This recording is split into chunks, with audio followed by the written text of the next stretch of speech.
A man that you have worked for and are very loyal to, and a man you have sparred with for most of the past 2 decades, Bill Clinton, is out there. He did the Clinton Global Initiative this week, and he gave a Sunday interview this week, and he's talking about the politics of the moment. This is a guy who won 2 presidential elections, so he knows a bit about what he's talking about. And he looks at the landscape right now, and he's grading the Republican Party, Mary. He says, sure, you're hurting the president, but essentially, where's the beef? It's not really good for the Republicans of the country what's going on now. I mean, they may be hurting President Obama. They can take his numbers down. They can run his opposition up. But fundamentally, he and his team have a positive agenda for America. Their agenda seems to be wanting him to fail. And that's not a prescription for a good America.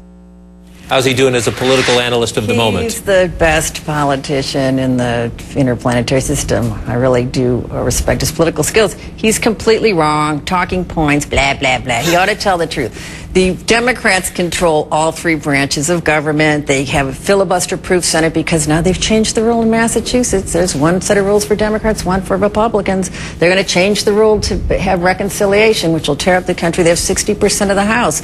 There is no Republican. If they could pass it tomorrow, the problem is not with the Republicans for them. It's with the Democrats. The Republicans are raising more money, recruiting more candidates, because people are opposed to what the president and his party are proposing. It's not that they're listening to the Republicans. They're not, but they're very clear in opposition to the president and his party. And I will say again, they could pass it without a single Republican vote. So this is no vast right-wing conspiracy. This is a split-up, disparate Democratic Party in chaos. Okay, a couple points here. The Republican Party have doubled down on Rush Limbaugh's January pledge that they want this president to fail. They've taken Republican ideas, Senator Grassley, the individual mandate, they've put it in there. Senator Isaacson, end-of-life counseling, they've put it in there.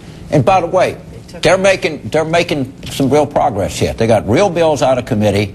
This thing is moving along. And by the way, the image of the Republican Party has not gone up one iota. And I think the smarter Republicans see that this failure at any cost strategy is not working, and people are starting to see through this.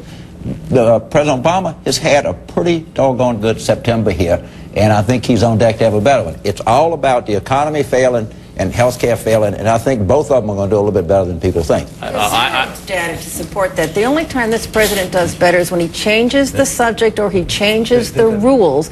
Every piece of data suggests that the Republican position is improving, only if in relative contrast to the Democrats going down. Right, so let's stay for a moment on because I said we'd mention it after the break, and Mary brought up that term that we came to know during the Clinton years, the Clinton presidential years, the vast right-wing conspiracy. It was on his mind. Let's listen.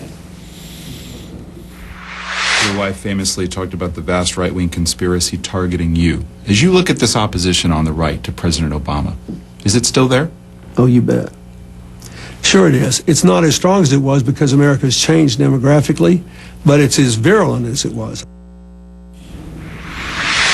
Again, this week, there was breathtaking proof that there was a vast right-wing conspiracy. It was revealed in Rolling Stone that Philip Morris paid a woman named Betsy McCoy to plant a piece in the New Republic. Right?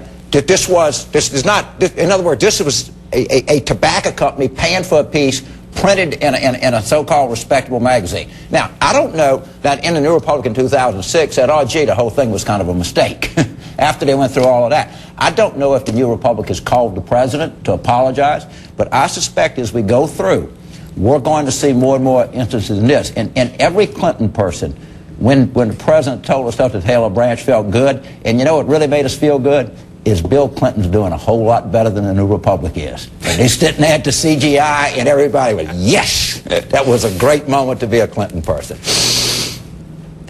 I don't even know what he's talking about, but I'll say... yeah, Philip Morris paid for a piece in the New Republic. Well, as if you don't have psycho, crazy, vile, finger-biting off, blogging nuts, okay? There's all kinds of extremists which exclude Rush Limbaugh and Glenn Beck and everybody you want to demonize.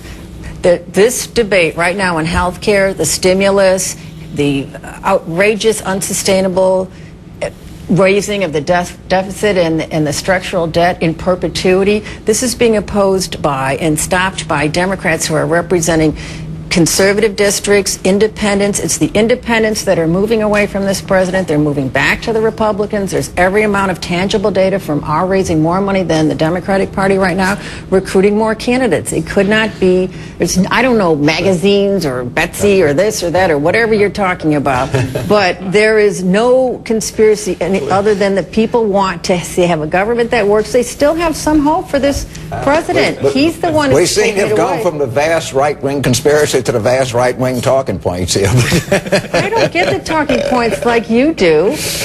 Check, check, check. I thought he wrote the talking points. He can't write. He can only talk. Ouch, ouch. All right.